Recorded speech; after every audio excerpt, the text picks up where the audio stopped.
그 사이에 인감도장을 변경한 거죠. 그러고는 이 인감도장은 내 거 아니다 라고 하거나 내가 모르는 사이에 와이프가 인감도장을 가져가서 마음대로 찍었다. 그래서 인정을 못하겠다. 안녕하세요. 법무법인 담윤의 박세영 변호사입니다. 오늘은 돈을 빌려주고 싶은데 정말 안전하게 돌려받고 싶다 라고 할 때 어떤 서류를 받는 것이 좋을지에 대해서 말씀드려 보겠습니다. 돈을 빌릴 때 받게 되는 문서로는 차용증과 또 공정증서, 약속어음 공정증서가 있는데요. 이 세 가지 문서에 대해서 각각 뭐가 다른지, 어떤 효력을 지니는지에 대해서 알아보겠습니다. 우선 차용증이란 다들 아시는 것처럼 돈을 빌리거나 빌려줄 때 작성하는 문서인데요. 차용증은 공증을 받을 수 있습니다. 공증을 받게 되면 차용증의 존재를 입증할 수 있고 채무자가 부인할 수 없습니다. 하지만 공증을 받았다고 해서 차용증이 어음이 되는 경우는 아닙니다. 하지만 만약에 약속어음을 공증을 받았다라고 하면 채권자는 법원에 소송을 제기하지 않고도 강제 집행을 할 수 있는 특권이 있습니다. 자, 이게 무슨 소리인지 각각 어떤 차이가 있는지 한번 꼼꼼히 살펴보겠습니다. 먼저 차용증은 사적 문서이기 때문에 정해진 양식은 없습니다. 그렇지만 기본적으로 채권자와 채무자의 인적사항, 채무액, 이자율, 변제기, 변제 방식 같은 것을 기재하는데요. 차용증을 쓰고 나서는 서명이나 인감을 받아서 보관을 하게 됩니다. 그런데 이때 자필 서명보다는 인감도장과 인감증명서를 함께 받으시라고 추천하는데요. 이렇게 상당히 꼼꼼하게 작성을 하시더라도 차용증은 상당히 분쟁의 소지가 많은 게 사실입니다. 예를 들어서 도장을 찍었는데 그것이 막도장이었다. 막도장을 찍었을 때 채무자가 내 도장이 아니다. 이렇게 항변할 수 있습니다. 상대가 이렇게 주장하면 이게 맞다, 아니다 증명해야 하는데요. 그래서 인감도장을 받고 인감증명서까지 받으라고 하는 거죠. 그런데 인감도장도 찍고 인감증명서도 받았는데 나중에 또 다른 소리 하는 경우가 있습니다. 그 사이에 인감도장을 변경한 거죠. 그러고는 이 인감도장은 내 거 아니다 라고 하거나 내가 모르는 사이에 와이프가 인감도장을 가져가서 마음대로 찍었다. 그래서 인정을 못하겠다. 이렇게 나오는 경우도 있습니다.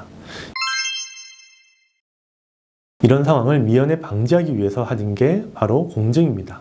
공증은 기본적으로 법원에서 인정하는 서류인데요. 그래서 공증을 받았다면 채권자와 채무자가 함께 차용증에 동의하고 서류를 작성했다는 거에는 분쟁의 소지가 없다. 이렇게 보는 거죠. 차용증과 공증의 차이를 정리해보면 이렇습니다. 차용증은 사적 문서이기 때문에 채무자가 채무액을 부인하거나 채권자가 채무액을 과대하게 적고 중복되게 청구할 수도 있습니다. 대신에 공증은 공적 문서이기 때문에 공증을 받은 문서는 사실로 인정이 되고 이것을 속이는 행위는 범죄로 처벌될 수 있습니다. 또 차용증은 채무액을 받으려면 민사소송을 제기해야 하는데요. 당연히 여기는 시간과 비용이 듭니다. 반면에 강제집행 효력이 있는 공증의 경우에는 민사소송을 하지 않고도 바로 집행이 가능합니다. 마지막으로 차용증은 증거로 보관하기 위해서는 별도의 장소와 방법이 필요한데요. 공증은 공증인이 공증 서류를 장기간 무료로 보관하기 때문에 보관이 편한 측면이 있습니다.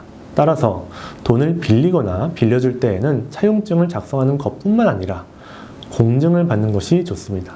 공증을 받으면 강력한 증거 가치를 가지고 또 간편한 집행을 할 수 있고 비용도 절약할 수 있으니까요.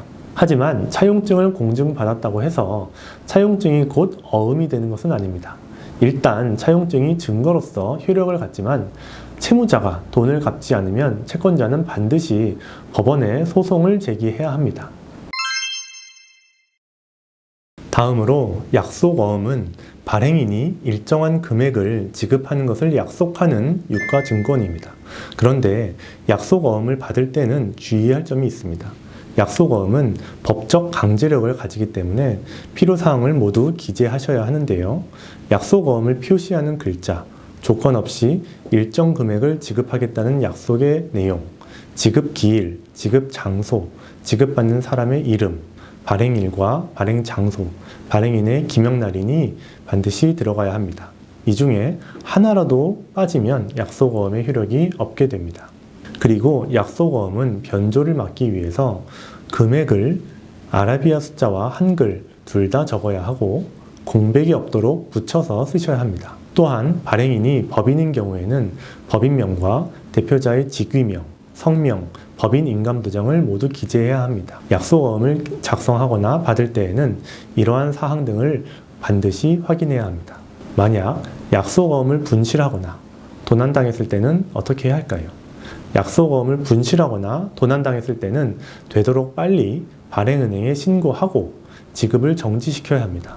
또 채무자에게 알리고 법원에 공시 최고 절차를 신청해야 하는데요.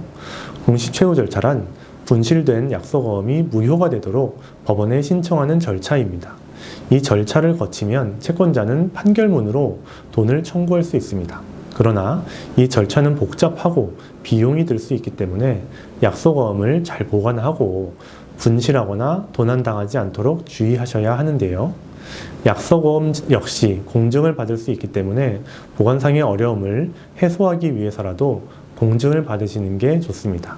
약속어음을 공증받게 되면 약속어음 공정증서라고 부르는데요. 약속어음 공정증서는 어음의 특권을 가지게 됩니다. 즉, 채무자가 돈을 갚지 않으면 채권자는 법원에 소송을 제기하지 않고도 강제집행을 할 수 있는 것이죠. 강제집행을 하겠다 결정을 하셨다면 공증사무소에 가셔서 집행문을 발부받으시면 됩니다. 집행문은 판결문과 같은 효력을 가지고 있는데요. 하지만 약속어음 공정증서는 만기일로부터 3년이 지나면 소멸시효가 끝납니다. 소멸시효가 다 되면 채권자는 돈을 청구할 수가 없죠. 그렇지만 약속어음 공정증서의 채권이 3년이 지났다고 반드시 소멸되는 것은 아닙니다. 채권자는 소멸시효가 완성되기 전에 소송을 제기하거나 지급명령을 신청을 하면 소멸시효가 중단될 수 있습니다. 이상으로 차용증과 공증, 약속어음 공정증서에 대해서 알아보았습니다. 도움이 되셨다면 구독과 좋아요 부탁드리겠습니다. 감사합니다.